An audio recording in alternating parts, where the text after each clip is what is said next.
A typical traffic stop generally requires two things. So I really wasn't paying attention to my speed when I was driving along.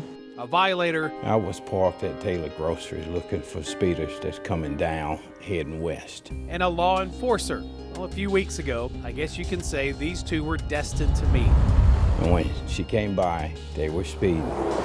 Just inside the Bossier Parish line, past Lake Bistineau, Deputy Jackie Lovelace says he clocked yet another speeder coming around the curve. I was paying attention to my driving, but my mind wasn't there. In seconds, he pulled up behind Maxine Morgan with her husband Jimmy riding shotgun, flipped on his lights and siren. Routine is to call in the location and the license plate, but before getting out, Deputy Lovelace adds his own touch to each of his traffic stops. What I do, I pray on every stop. And why not? Last year, 81 law enforcement officers died in the line of duty. My prayer is, Lord, go before me on this stop. 9 of those in Louisiana, the second highest in the country. But Lord, I need you to go before me and to keep me away from hurt, harm, and danger. After strolling up to Maxine's window. Hey, good evening, good afternoon, how are you? Pretty standard stuff for a standard traffic stop. I asked her, I said, ma'am, did you realize you were speeding? And she said, no, I didn't. And it was right about that time when Standard came to a rolling stop. But the more those two talked at this window, He was the nicest person. He was just very nice. The more it became clear to Maxine, she was about to get something much more than just a ticket. this deputy then did something in all my years I've never heard of any deputy, officer, or trooper ever doing before.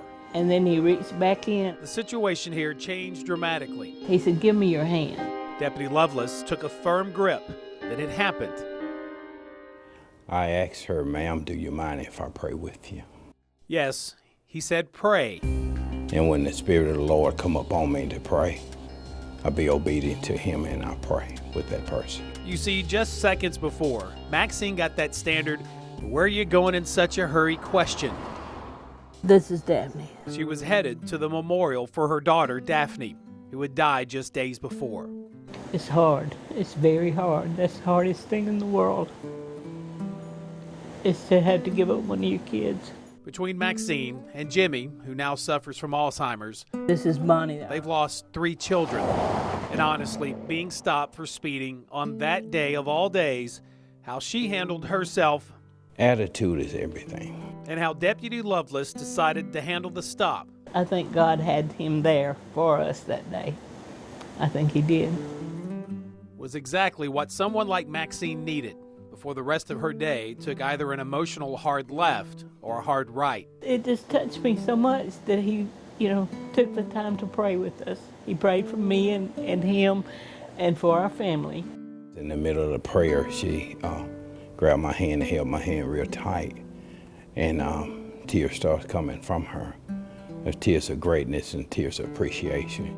Jackie understands that we deal with people a lot of times in the most stressful, critical event that they've ever had to deal with in their life. Bossier Parish Sheriff Julian Whittington wasn't surprised to hear 21-year veteran of the force, Deputy Lovelace, was out spreading the good word instead of writing tickets. He exemplifies, first off, a man, a Christian man. Lord, you're a Lord of all second chances. In every sense of the word, it would seem. You see, Deputy Lovelace also pastors a church he started in Bossier City. With God, we can do all things. Without God, we can't do nothing. He practices what he preaches, I put God first in my life.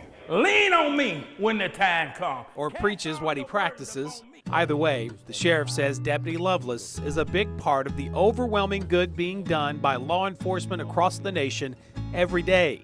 We just don't hear about it all. Unfortunately, it probably wouldn't make headlines, but 99% of what we do is positive, and people need to know that. I believe that Christ put people in your life for a reason. Why did you think that was supposed to happen? I believe in incidents. I don't believe in accidents. He really made my day. He made a really bad day better.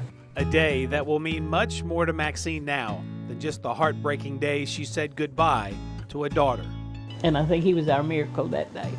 We needed something that day, and he gave it to us.